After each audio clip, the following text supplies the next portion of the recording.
وقت آنے والا ہے جگہ جگہ ماتم کے وہ مناظر دیکھنے کے لیے بھی لوگ جاتے ہیں، ماتم دیکھنا ہے، ماتم دیکھ. اور ماتم کرنے والے ایک صاحب ہیں، انہوں نے ہم سے کہا بھی تھا کہ برا کیا ہے اس میں، غم حسین تو منا رہے ہیں ہم، حسین کا غم منانے سے آپ کو کیا تکلیف ہو رہی؟ میاں ہم کو تکلیف کائے کو ہوگی، آپ سینہ ٹھوکیں گے تو آپ ہی کو ہوگی، ہم کو کہاں؟ ہم کو تکلیف اس بات کی ہو رہی ہے کہ حسین نے کبھی اس بات کا حکم ہی نہیں دیا، نہ ہی اہل بیت نے کبھی حکم دیا.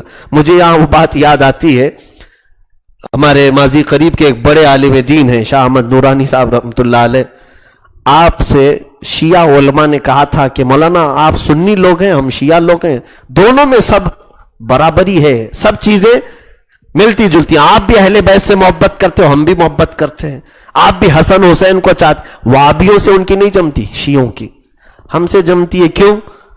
کہ سنی بھی اہل بیت کو اپنا امام مانتے ہیں، ہم بھی امام حسین کو اپنا آقا تسلیم کرتے ہیں. انہوں نے کہا آپ کی ہماری سب جمتی ہے، ایک ہی چیز نہیں جم رہی ہے. شیعہ مولانا نے کہا ہم ماتم کرتے ہیں، آپ نہیں ماتم کرتے، آؤ آپ بھی ایک بار ماتم کر لو، سب ختم ہی ہو جائے گا، اختلاف ہی ختم. ایک بار آپ ہمارے لیے ماتم کر لو غم حسین میں، شیعہ سنی سب برابر ہو جائیں گے. ہمارے علامہ شاہ احمد نورانی صاحب نے جواب دیا تھا ہاں ہم اس کے لیے بھی راضی، ہم اس کے لیے بھی، سارے اتفاقات ہیں ہمارے اور آپ کے درمیان محبت میں، شرط یہ ہے کہ ماتم کریں گے سینہ آپ کا ہوگا، ہاتھ ہمارا ہوگا،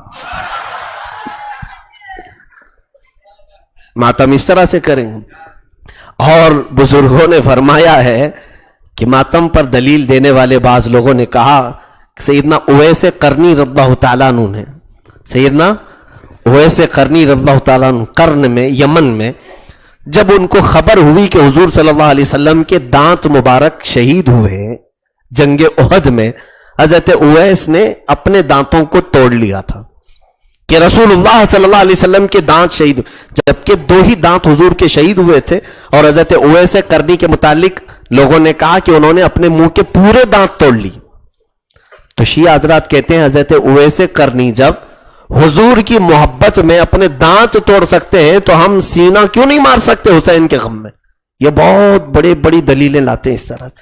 پہلی چیز تو یہ کہ واقعہ جھوٹا ہے، حضرت اویس قرنی کے متعلق ایسا واقعہ جو مشہور ہے اس کی بنیاد ہی نہیں ہے، یہ صحیح روایت نہیں ہے. اگر مان بھی لیا جائے صحیح روایت تو بزرگوں نے فرمایا مان بھی لیا جائے صحیح روایت تو دلیل دیکھو کیسی ہے. حضور صلی اللہ تعالی علیہ وسلم کے دانت شہید ہوئے تھے، کیا دانت؟ حضرت اویس قرنی نے کیا کیا؟ حضور کی محبت میں اپنے دانت شہید کیا. اور کربلا میں امام حسین کا کیا کٹا تھا؟ گردن کٹا تھا. تو ماتم میں بھی کیا کٹنا چاہیے؟ تو یہ صحیح ماتم ہے. پھر حضرت اویس قرنی نے دانت کے بدلے دانت اپنے شہید کر لی. حسین کے غم میں حقیقی ماتم تو یہ ہے کہ ان کا سر کٹ گیا، یہاں بھی سر کٹ جائے تو معاملہ ہی کلیئر ہو جائے گا، پھر اختلاف ہی نہیں رہے گا.